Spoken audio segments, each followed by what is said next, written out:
नमस्कार। आज हम बीए पार्ट तृतीय वर्ष का द्वितीय प्रश्न पत्र भारत का भूगोल के बारे में पढ़ेंगे।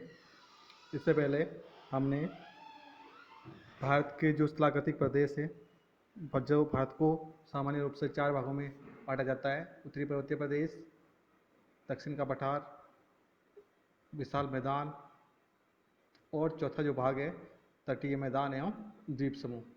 तो इसके अंतर्गत हमने उत्तरी जो पर्वतीय क्षेत्र है, प्रदेश है, उसके बारे में पढ़ा था। उसके बाद में हमने दक्षिण के जो पठार है, दक्कन का जो पठार है या प्रायद्वीपीय जो भारत है उसके बारे में पढ़ा था, प्रायद्वीपीय पठार के बारे में। और अब जो है हमारा तीसरा जो स्थलाकृतिक प्रदेश है, विशाल मैदान या उत्तर का विशाल मैदान या गंगा यमुना का जो विशाल मैदान है, तो इसके बारे में हम पढ़ेंगे। तो उत्तर के विशाल मैदान के बारे में या विशाल मैदान के बारे में आज हम पढ़ेंगे। विशाल मैदान, इसे सिंधु, गंगा और ब्रह्मपुत्र का मैदान भी कहा जाता है, क्योंकि इन तीनों मुख्य नदियों से ही उत्तर के विशाल मैदान का या विशाल मैदान का निर्माण हुआ है, इसलिए इसे सिंधु, गंगा और ब्रह्मपुत्र का मैदान कहा जाता है। यह नवीनतम भौतिक प्रदेश है जिसका निर्माण हिमालय की उत्पत्ति के पश्चात हुआ है, जो कि सबसे प्राचीन भाग माना जाता है राजस्थान में अरावली, और दूसरा जो है दक्कन का पठार। उसके बाद में हिमालय पर्वत की उत्पत्ति हुई है, और हिमालय पर्वत के बाद में सबसे नवीनतम जो स्थलाकृति मानी जाती है वो मानी जाती है विशाल मैदान, जो सबसे बाद में उसका निर्माण हुआ है। इस मैदान का क्षेत्रफल 7.5 लाख वर्ग किलोमीटर है। यह मैदान पंजाब से लेकर नागालैंड की सीमा तक लगभग 2400 किलोमीटर की लंबाई में फैला हुआ है। इसकी चौड़ाई 100 से लेकर 500 किलोमीटर के बीच है। पश्चिम में यह मैदान अधिक चौड़ा है, पूर्व की ओर इसकी चौड़ाई कम होती है। मैदान की अधिकतम ऊंचाई सामान्यतः 250 मीटर से कम है। इस मानचित्र में जो उत्तर का जो विशाल मैदान है, विशाल मैदान जो है आपका ये जो क्षेत्र है,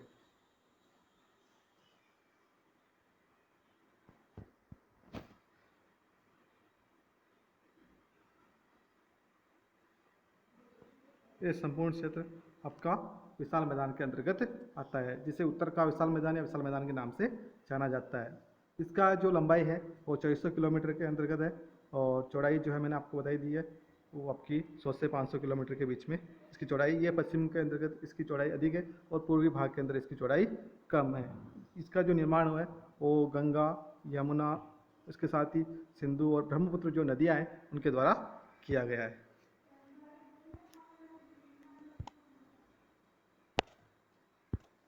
अब जो है स्वेस के अनुसार पूर्व में इस मैदान की जगह एक विवर्तनी गर्त था, जिसका निर्माण हिमालय के दौरान हुआ था। तो जब हिमालय का निर्माण हुआ था तो हिमालय के दक्षिण में एक गर्त था, विवर्तनी गर्त, जिसका निर्माण हिमालय से पूर्व हो गया था। तो ये जो गर्त था, हिमालय के निर्माण के बाद में इस खड्डे का या गर्त का निर्माण हुआ, और इसी गर्त के अंदर क्या हुआ, हिमालय से जो निकलने वाली जो नदियाँ थी वो नदियाँ अपन मलबा या जलोढ़ जो है लाकर उसमें निक्षेप जमा करती रहती थी, और निक्षेप जमा होने के कारण उस जो है विशाल मैदान का निर्माण हुआ है। तो नदियों द्वारा लाए गए निक्षेपों के फलस्वरूप गर्त के भर जाने से इस विशाल मैदान का निर्माण हुआ है। तो ये आपको पता होना चाहिए कि इस विशाल मैदान की जगह पहले एक गर्त था, और गर्त में जो है हिमालय से निकलने वाली जो भी नदियाँ हैं उनमें सिंधु, गंगा और ब्रह्मपुत्र, इन्होंने इस गर्त को जो है भर दिया, और जिससे विशाल मैदान का निर्माण हुआ है। इस मैदान में निक्षेपित जलोढ़ की गहराई 2000 मीटर तक पाई जाती है। तो इसके अंदर जो गहराई है जलोढ़ की, जो मिट्टी पाई जाती है वो 2000 मीटर तक है। हिमालय के निकट जलोढ़ की गहराई अधिक है, जबकि प्रायद्वीपीय पठार के सीमावर्ती भाग में गहराई कम होती जाती है। तो हिमालय का जो पास का जो क्षेत्र है, जो मैदानी भाग है, वहाँ पर ये जो जलोढ़ है या जो निक्षेपित मिट्टी है, पदार्थ है, उसकी गहराई अधिक है। जबकि जैसे जैसे अपन दक्षिण की ओर जाते हैं वैसे वैसे इसकी गहराई में कमी आ जाती है, और प्रायद्वीपीय जो भारत है या पठार है उसके पास जो है गहराई सबसे कम है। विशाल मैदान का आधा भाग उत्तर प्रदेश में और शेष आधा भाग पंजाब मैदान, पंजाब, हरियाणा, बिहार, पश्चिम बंगाल और असम राज्य में। तो इसका मतलब यह है कि विशाल मैदान का अधिकांश विस्तार आपका उत्तर प्रदेश में है। 50% जो भाग है वो आपका उत्तर प्रदेश के अंतर्गत फैला हुआ है, और शेष जो 50% क्षेत्र है वो पंजाब, हरियाणा, बिहार और पश्चिम बंगाल, असम राज्यों में फैला हुआ है। इस मैदान के निर्माण में हिमालय से निकलने वाली नदियों का योगदान सर्वाधिक है, क्योंकि हिमालय से निकलने वाली नदियों ने ही इस मैदान का निर्माण किया है। अतः इस मैदान के निर्माण में इन नदियों का सबसे अधिक योगदान माना जाता है। तीव्र ढाल एवं मुलायम संरचना से होकर प्रभावित होने के कारण हिमालय की नदियों में मलबों की मात्रा काफ़ी अधिक होती है, क्योंकि वहाँ पर हिमालय युवावस्था में है और युवावस्था में जब नदियाँ निकलती है तो वहाँ से जो है अपने साथ बहुत अधिक तीव्र उनकी जो गति होती है, जल प्रवाह की जो दर होती है वो तीव्र गति से प्रभावित होती है। साथ ही तीव्र ढलान के कारण मलबे की जो मात्रा होती है वो भी उनके जल के अंतर्गत अधिक होती है, और इस कारण से जो है वो इस मैदान के अंतर्गत जो है हमेशा नई मिट्टी की परत बिछती रहती है। दक्षिण भारत की नदियाँ कठोर संरचना और निम्न ढाल से होकर प्रभावित होती है। अतः इस मैदान के निर्माण में प्रायद्वीपीय भारत की नदियों का योगदान अपेक्षाकृत काफ़ी कम है। अब दक्षिणी भारत से जो नदियाँ निकलती है उन्होंने मैदानी भाग का निर्माण इसलिए नहीं कम किया है क्योंकि उनमें जो प्राप्त जो मलबा है या निक्षेप है उनकी मात्रा या जलोढ़ की मात्रा काफ़ी कम होती है, क्योंकि उनकी जो संरचना है नदियाँ धरातल कठोर है, तो कठोर होने के कारण वहाँ पर जो है अपर्दन शीघ्रता से नहीं हो पाता है, और तो अतः मलबे की मात्रा या जलोढ़ की मात्रा कम होती है, और ढाल भी कम है तो कटाव भी कम होता है, अपर्दन कम होता है, जिससे भी जो है मलबा कम प्राप्त होता है और मैदानों का निर्माण कम होता है। संरचनात्मक विशेषताओं व ढाल के आधार पर इस मैदान को 4 भागों में बांटा जा सकता है। तो विशाल मैदान को संरचनात्मक जो विशेषताएं हैं और ढाल के आधार पर 4 भागों में बांटा जा सकता है। 4 जो भाग है, पहला भाबर, दूसरा तराई, तीसरा खादर, चौथा बांगर। ये जो 4 क्षेत्र है उसके बारे में आपने पहले भी पढ़ा होगा। भाबर, तराई, बांगर और खादर, ये जो 4 शब्द है इसके बारे में अपन देखते हैं एक एक करके कि कौन कौन सा क्षेत्र में किस प्रकार की उसकी विशेषताएं हैं। शिवालिक की तलहटी में सिंधु और तीस्ता नदी के बीच अविच्छिन्न रूप से फैला है। इसका निर्माण हिमालय से नीचे उतरती हुई नदियों द्वारा लाई गई बजरी, कंकड़ एवं पत्थर के निक्षेपण के फलस्वरूप हुआ है। तो भाबर जो क्षेत्र है उसका निर्माण जो है हिमालय से जो निकलने वाली जो नदियाँ हैं, जब हिमालय से निकलने वाली नदियाँ पर्वतीय क्षेत्रों को छोड़कर मैदानी भाग में प्रवेश करती है तो अपने साथ जो कंकड़ पत्थर या जलोढ़ निक्षेप जो लेकर आती है वो उनके गति, क्योंकि जब मैदानी भाग में प्रवेश करती है तो गति कम हो जाती है, और गति कम होने के कारण से जो उनकी परिवहन क्षमता होती है किसी भी पदार्थ को वहन करने की या प्रभावित करने की जो क्षमता होती है उसमें कमी आती है, और इसके कारण से अपने साथ जो मलबा लाती है उसको वह निक्षेपित कर देती है, जिससे जो है इस भाबर प्रदेश का विकास हुआ है और जिससे जो है भाबर प्रदेश बना है। इसे शिवालिक का जलोढ़ पंख भी कहा जाता है, और इस जो भाबर क्षेत्र है इसे शिवालिक का जलोढ़ पंख भी कहा जाता है, क्योंकि जो नदियां हैं वो नदियां जब शिवालिक को पार करके मैदानी भागों में प्रवेश करती है तो उस जलोढ़ को उस अपने साथ लाए मलबे को वो जमा कर देती है। अतः इसको शिवालिक का जलोढ़ पंख के नाम से भी जाना जाता है। यह प्रदेश सर्वाधिक ऊंचा 200 से 300 मीटर है, परंतु इसकी चौड़ाई काफ़ी कम 8 से 16 किलोमीटर है। यहाँ कंकड़ों व पत्थरों की पारगम्यता अधिक है, जिसके कारण नदियाँ लुप्त हो जाती है। अब क्या है, ये जो प्रदेश है इसकी जो है बाकी जो प्रदेश है उनकी तुलना में इसकी सबसे अधिक है। 200-300 मीटर इसकी ऊंचाई होती है, परंतु चौड़ाई काफ़ी कम होती है। चौड़ाई मात्र 8 से लेकर जो है 16 किलोमीटर के बीच में पाई जाती है। यहाँ पर जो पत्थर और कंकड़ पत्थर जो अपने साथ लाती है नदियाँ, जब वो मैदानी भाग में प्रवेश करती है तो वो वहाँ पर जमा कर देती है, और कंकड़ पत्थरों के जमा कर देने से जब नदी से पानी प्रवाहित होता है तो नदी का अधिकांश जो जल है वो इन कंकड़ पत्थरों में समा जाता है, और जब इन कंकड़ पत्थरों में समा जाता है तो नदी क्या हो जाती है, लुप्त हो जाती है और यांत्रिक रूप से प्रभावित होने लगती है।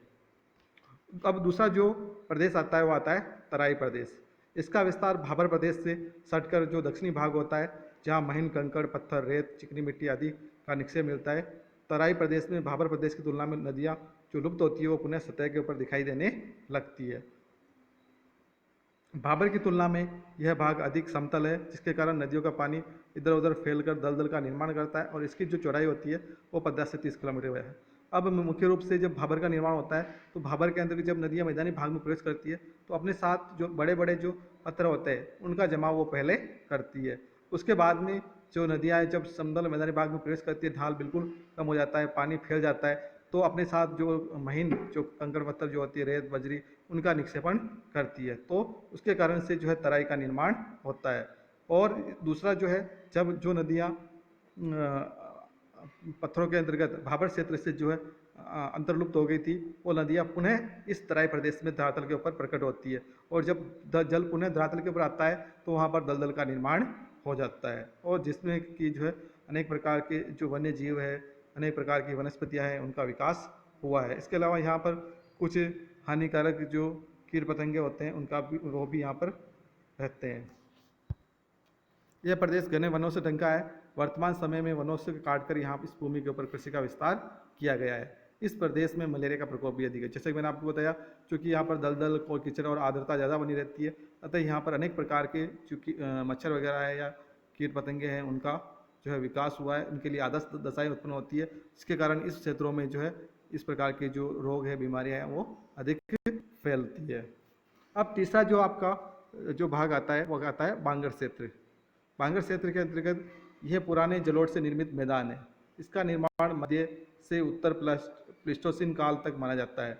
जिस भाग में बाढ़ का पानी सामान्यतः नहीं पहुंच पाता है, सतलज का मैदान, गंगा का ऊपरी मैदान, नदियों के मध्यवर्ती भागों पर बांगर प्रदेश का विस्तार पाया जाता है। बांगर प्रदेश में कहीं कहीं अपरदन के कारण ऊपरी मुलायम मिट्टी हट गई है, वह कंकरीली मिट्टी उभर आई है, जिसे भूड़ के नाम से जाना जाता है।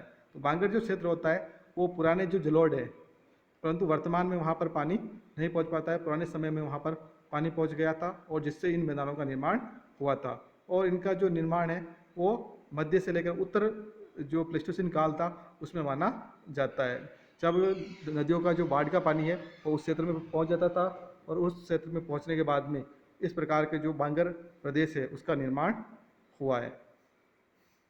सतलज का जो मैदान है उसके अंदर भी इस प्रकार के बांगर क्षेत्र देखने को मिलते हैं। गंगा का जो ऊपरी मैदान है उसमें भी बांगर प्रदेश पाया जाता है, और नदियों के जो मध्यवर्ती भाग है उस पर भी इसका विस्तार पाया जाता है। और इसके अंतर्गत जो कंकरीली मिट्टी जो उभर आती है, जो अपरदन के बाद में जो शेष रहती है, उसे भूड़ के नाम से जाना जाता है। बांगर मिट्टी के कुछ क्षेत्रों में अत्यधिक सिंचाई के कारण कई कई भूमि पर नमक की सफ़ेद परत जम जाती है, जिसे रहे या कलर के नाम से जाना जाता है। तो बांगर क्षेत्र में मिट्टी के जो क्षेत्र मिट्टी होती है, तो वहाँ पर लगातार बहुत अधिक मात्रा में जब सिंचाई की जाती है, तो सिंचाई के कारण जो है केशिकाकर्षण प्रक्रिया द्वारा भूमि का जो नमक है वो नमक जो है भूमि की जो ऊपरी भाग है उसके ऊपर जमा हो जाता है, उसकी एक परत बन जाती है, सफ़ेद परत, जिसे रहे या कलर के नाम से जाना जाता है। इससे जो है भूमि की जो उपजाऊपन है वो काफ़ी कम हो जाता है। उसके बाद में लास्ट जो है आपका जो प्रदेश है वो है खादर प्रदेश। खादर के अंतर्गत जो नवीन जलोढ़ से निर्मित और अपेक्षाकृत नवीन प्रदेश ये माना जाता है। यहाँ नदियों का बाढ़ का पानी लगभग प्रतिवर्ष पहुँच जाता है, और नई मिट्टी की परत का निक्षेप होता रहता है, और ये जो क्षेत्र होता है वो काफ़ी उपजाऊ होता है। इसका निर्माण उत्तर प्लीस्टोसीन काल में प्रारंभ हुआ, और अभी भी इसका निर्माण कार्य जारी है, क्योंकि वर्तमान में भी जब नदी के अंतर्गत जो है हर साल उस क्षेत्र में जब नदी का पानी प्रवाहित होता है तब वहाँ पर मिट्टी की नई परत बिछ जाती है, और उसके कारण से जो है वहाँ की जो कृषि संबंधी जो क्रियाकलाप है वो उसके कारण अच्छे विकसित हुए हैं। खादर प्रदेश का विस्तार डेल्टा प्रदेश के रूप में भी पाया जाता है, और विशेष रूप से खादर प्रदेश जो डेल्टाई क्षेत्र है वो भी एक प्रकार से नदी का जो है खादर प्रदेश माना जाता है, क्योंकि डेल्टा के अंतर्गत प्रतिवर्ष नदी द्वारा जो है नवीन जो जलोढ़ है या नवीन जो मिट्टी की परत है वो वहाँ पर जमा कर दी जाती है। गंगा और ब्रह्मपुत्र के डेल्टा का पुराना भाग भारत में स्थित है, और इस प्रकार से ये जो खादर है उसमें गंगा और ब्रह्मपुत्र का जो डेल्टा है उसका पुराना भाग भारत में स्थित है, जबकि नया भाग मुख्य रूप से बांग्लादेश में है। अब डेल्टाई भाग का जो नया जो भाग है जहाँ पर वर्तमान में जलोढ़ मिट्टी का निक्षेप होता है, उसका नए डेल्टा का विकास जो हुआ है वो बांग्लादेश में हुआ है, अर्थात वहाँ पर प्रतिवर्ष मिट्टी की नई परत बिछ रही है, जबकि पुराने समय में जो है भारत के अंदर जो है इनका डेल्टा का निर्माण हुआ था। उत्तर प्रदेश में नदी के साथ साथ विस्तृत नवीनतर जलोढ़ों वाली बाढ़ के मैदानों की निम्न भूमि को खादर और पंजाब में बेट कहते हैं। अब उत्तर प्रदेश में जो नदी है उसके विस्तृत जो नवीन जलोढ़ों से जो होते हैं उनके निक्षेप वाली जो बाढ़ के कारण जिन मैदानों का निर्माण हुआ है उन्हें निम्न भूमि को खादर के नाम से जाना जाता है। तो उत्तर प्रदेश में जहाँ पर नवीन जलोढ़ों का निक्षेप बाढ़ के कारण हुआ है, जहाँ निम्न भूमि है, जहाँ पर बाढ़ के कारण नवीन मैदान बन गए हैं, उन्हें खादर के नाम से जाना जाता है। और पंजाब में इसी प्रकार के जो मैदान होते हैं उन्हें बेट कहा जाता है, क्योंकि ये क्षेत्र के हिसाब से उनके क्षेत्रीय नाम है। विशाल मैदान में यत्र तत्र गर्त हैं। पटना के निकट की गर्त को चल्ला और मोकामा के निकट की गर्त को टाल कहते हैं। तो विशाल मैदान में कहीं कहीं जो है गर्त या खड्डे पाए जाते हैं। इन खड्डों के भी नाम है। पटना के निकट जो गर्त है उसका नाम है जल्ला, और मोकामा के निकट जो गर्त है उसका नाम है टाल। अब उत्तरी का जो विशाल मैदान है या विशाल मैदान का क्षेत्रीय रूप से भी हम उपविभाजन कर सकते हैं। क्षेत्रीय रूप से भी उपविभाजन करके निम्न प्रदेशों में बांटा जा सकता है। सबसे पहला आता है आपका पंजाब हरियाणा का मैदान। इसका विस्तार पंजाब हरियाणा के अलावा दिल्ली तक है। पंजाब हरियाणा और दिल्ली तक फैला हुआ है। यह मैदान यमुना नदी और रावी नदी के बीच स्थित है। तो यमुना नदी से लेकर रावी नदी के बीच का जो क्षेत्र है वो सब पंजाब हरियाणा के मैदान के अंतर्गत शामिल किया जाता है। इसका निर्माण सतलज, व्यास और रावी नदियों द्वारा हुआ है। इसकी औसत ऊंचाई 250 मीटर मानी जाती है। यह मैदान मुख्य रूप से जो है पंजाब हरियाणा का जो मैदान है वो बांगर से निर्मित है, अर्थात यहाँ पर जो है पुराने समय में बाढ़ के द्वारा जो है मिट्टी का निक्षेप किया गया और इस कारण से ये उसके द्वारा ही बना हुआ है। हालांकि नदियों के किनारे बाढ़ग्रस्त क्षेत्र की एक संकरी पट्टी पाई जाती है जिसे बेट कहा जाता है। इसके अलावा चूँकि नदियों के जो तटवर्ती जो भाग होते हैं वहाँ पर प्रतिवर्ष बाढ़ के कारण जो मिट्टी का निक्षेप होता है और एक संकरी पेटी जो पाई जाती है उसे बेट कहा जाता है। तथा दो नदियों के बीच की भूमि को दोआब कहा जाता है। जैसे बिस्त दोआब व्यास और सतलज नदी के बीच में, बारी दोआब व्यास और रावी नदी के बीच में, रचना दोआब रावी और चिनाब के बीच में, चाज दोआब चिनाब और झेलम के बीच में, और सिंध दोआब जो है झेलम, चिनाब और सिंधु के बीच में है। तो ये जो मुख्य दोआब है वो प्रतियोगी परीक्षाओं की दृष्टि से भी काफ़ी महत्वपूर्ण है। कौन कौन सी नदियों के बीच में कौन कौन से दोआब है उसके बारे में आपको ध्यान रखना है। राजस्थान का मैदान, इसका विस्तार अरावली के पश्चिम से लेकर भारत और पाकिस्तान सीमा तक है। तो राजस्थान के अंतर्गत राजस्थान का मैदान फैला हुआ है। ये अरावली के पश्चिम से लेकर जो है भारत पाकिस्तान की जो सीमा है वहाँ तक फैला हुआ है। इसका पूर्वी भाग अपेक्षाकृत आर्द्र है, क्योंकि राजस्थान के मैदान का जो पूर्वी भाग जहाँ पर बनास चंबल जो नदियाँ हैं वो प्रवाहित होती है वो क्षेत्र आर्द्र क्षेत्र है। जबकि जैसे जैसे अपन पश्चिम की ओर जाते हैं वैसे वैसे वहाँ पर शुष्कता आती जाती है। यहाँ स्टेपी प्रकार की वनस्पतियाँ पाई जाती है। जो पूर्वी भाग है वहाँ पर स्टेपी प्रकार की वनस्पतियाँ देखने को मिलती है। यहाँ की प्रमुख जो नदी है, राजस्थान का जो मैदान है उसकी प्रमुख नदी है लूनी नदी, जो कच्छ की खाड़ी के अंतर्गत गिरती है या कच्छ के रन में गिरती है। बालोतरा तक लूनी नदी का जो जल होता है वो मीठा रहता है, उसके बाद में आगे खारा हो जाता है। सांबर, डीडवाना, डेगाना आदि इस मैदान की प्रमुख खारे पानी की झीलें हैं। सांबर सबसे बड़ी नमकीन झील है जो 300 वर्ग किलोमीटर क्षेत्र में फैली हुई है। ये मुख्य रूप से राजस्थान के मैदान में स्थित है। उसके बाद में अगला जो मैदान आता है गंगा का मैदान। इस मैदान का विस्तार उत्तर प्रदेश, बिहार, झारखंड और पश्चिम बंगाल राज्य में है। गंगा नदी मुख्य रूप से उत्तराखंड, उत्तर प्रदेश, बिहार, झारखंड, पश्चिम बंगाल राज्यों में ही प्रवाहित होती है। इसके अलावा लास्ट में जो है बांग्लादेश में प्रवाहित होती है। तो इसका जो विस्तार होगा गंगा नदी के मैदान का, उसका विस्तार भी अधिकांश उत्तर प्रदेश, बिहार, झारखंड और पश्चिम बंगाल राज्य में है। गंगा नदी के उत्तर में इस मैदान को दो भागों में विभाजित किया जाता है। पश्चिम का भाग रोहिलखंड का मैदान कहलाता है, जबकि पूर्व का भाग अवध का मैदान के नाम से जाना जाता है। गंगा नदी का जो मैदान है वो इसको दो भागों में बांटा जाता है, रोहिलखंड का मैदान और अवध का मैदान। मैं आपको इसके मानचित्र के माध्यम से बताता हूँ कि रोहिलखंड का मैदान और अवध का मैदान। इसके अंतर्गत इस मानचित्र में आपका ये जो पश्चिमी जो भाग है वो भाग होगा आपका रोहिलखंड का मैदान, और पूर्वी उत्तर प्रदेश का जो भाग होगा वो कहलाएगा अवध का मैदान। ये जो क्षेत्र होगा वो कहलाएगा अवध का मैदान। तो इस प्रकार से गंगा नदी का जो पश्चिम का जो भाग होगा मैदान का वो कहलाएगा रोहिलखंड का मैदान, और पूर्व का जो होगा वो अवध के मैदान के नाम से जाना जाता है। उसके बाद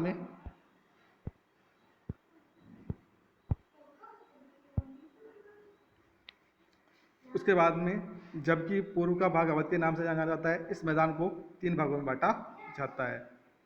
ऊपरी गंगा का मैदान पश्चिमी उत्तर प्रदेश, मध्य गंगा का मैदान पूर्वी उत्तर प्रदेश और उत्तरी बिहार के अंदर है, निम्न गंगा का मैदान पश्चिम बंगाल में है।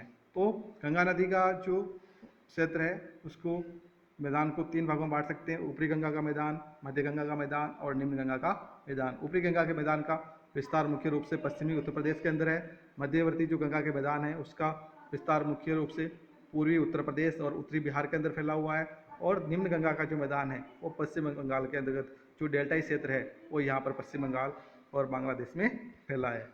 टाल टाल भूमि एवं चौड़ भूमि मध्य गंगा के मैदान की विशेषता है। तो मध्य गंगा के मैदान के अंतर्गत विभिन्न प्रकार की टाल एवं चौड़ भूमि जो है देखने को मिलती है। चौड़ भूमि छापरा और खगड़िया के बीच है। चौड़ भूमि जो है इसका विस्तार जो है छापरा और जो खगड़िया है उसके बीच में मुख्य रूप से पाया जाता है। गंगा के समानांतर दलदली भूमि टाल भूमि है। जो गंगा के समानांतर जो दलदली भूमि है उसे टाल भूमि कहते हैं। और नीची भूमि जिसमें टालों भर जल भरा रहता है, निम्न भूमि जो जल से भरी रहती है बिल के नाम से जानी जाती है। तो जिसके अंतर्गत बहुत अधिक मात्रा में पानी भरा रहता है गंगा के मैदान के दक्षिण में, या जो समानांतर जो दलदली भूमि होती है उसे तो कहा जाता है टाल। और जो निम्न भूमि होती है जो जल से भरी रहती है उसे बिल के नाम से जाना जाता है। मध्यवर्ती भाग गंगा के मैदान में गोखुर जिलों की बहुत सहायता है। मध्यवर्ती जो गंगा का मैदान है उसके अंतर्गत बहुत अधिक मात्रा में जो है गोखुर जिले या ऑक्सब्लो जो लेक हैं, गाय के खुर के समान आकार वाली जो जिसे अपन छाड़न झील भी कहते हैं, इस प्रकार की झीलें बहुत अधिक मात्रा में पाई जाती है क्योंकि यहाँ पर ढलान कम हो जाता है। नदी जो है बहुत अधिक विसर्पित मार्ग में होकर प्रवाहित होती है। निम्न गंगा के मैदान की ऊंचाई 50 मीटर है, क्योंकि निम्न गंगा का जो मैदान है वो डेल्टाई क्षेत्र पश्चिम बंगाल में, जहाँ पर समुद्र से इसकी ऊंचाई काफ़ी कम है। तो अतः निम्न गंगा के मैदान की जो ऊंचाई है वो 50 मीटर है। समुद्री ज्वार के कारण इसका एक बड़ा भाग दलदल बना रहता है। और जब भी चूँकि इसकी ऊंचाई कम है और जब समुद्र के अंदर ज्वार आता है तो ज्वार के कारण समुद्र का जो जल है वो इस संपूर्ण क्षेत्र में फैल जाता है और इसके कारण से जो है यहाँ पर दलदल पाया जाता है। अगला जो मैदान है वो ब्रह्मपुत्र का मैदान। ये हिमालय पर्वत एवं मेघालय के पठार के बीच स्थित एक लंबा सकड़ा मैदान है। मिट्टी के जमाव के कारण ही कई कई द्वीपों का निर्माण हुआ है। ब्रह्मपुत्र नदी के बीच स्थित माजुली द्वीप विश्व का सबसे बड़ा नदीकृत द्वीप है। नदी के कटाव द्वारा और मानवीय हस्तक्षेप के कारण वर्तमान समय में ये जो माजुली द्वीप है उसका अस्तित्व खतरे में पड़ गया है। तो ब्रह्मपुत्र का जो मैदान है वो हिमालय पर्वत और मेघालय का जो पठार है उसके बीच का जो भाग है लंबा और सकड़ा, उसमें लगातार ब्रह्मपुत्र ने जो है मिट्टी और जलोढ़ का निक्षेप किया है। इसके कारण जो है ब्रह्मपुत्र के मैदान का निर्माण हुआ है। और जब ब्रह्मपुत्र ने जब विस्तार बहुत अधिक होता है और बीच में कहीं कहीं ब्रह्मपुत्र ने जलों निक्षेपों का अत्यधिक जमाव किया है, तो अत्यधिक जमाव के कारण वहाँ पर द्वीप का निर्माण हो गया है। और चूँकि ढाल काफ़ी कम होता है तो नदी जो है कई धाराओं में बढ़ जाती है और बीच में जो है ऊंची भूमि रह जाती है। तो इस प्रकार से नदी द्वीपों का विकास हुआ है ब्रह्मपुत्र में। और विश्व का सबसे बड़ा जो नदीकृत जो द्वीप है माजुली द्वीप, वो भी ब्रह्मपुत्र में ही स्थित है और इसका अस्तित्व वर्तमान में खतरे में है। तो इस प्रकार से आज हमने जो है उत्तर का जो विशाल मैदान है उसके जो चार जो क्षेत्र है, चार जो भाग है भौगोलिक दृष्टि से बांटे गए, उनमें पाबर, तराई, खादर और भांगर, इसके बारे में पढ़ा। साथ ही जो इसका है जो है उपविभाजन, जो विभिन्न जो क्षेत्र है जैसे पंजाब हरियाणा का मैदान, गंगा का मैदान, या कह सकते हैं ब्रह्मपुत्र का मैदान, इस प्रकार से हमने राजस्थान का मैदान, इन सभी के बारे में हमने पढ़ा। तो आशा करते हैं आपको ये चीज़ समझ में आई होगी। धन्यवाद।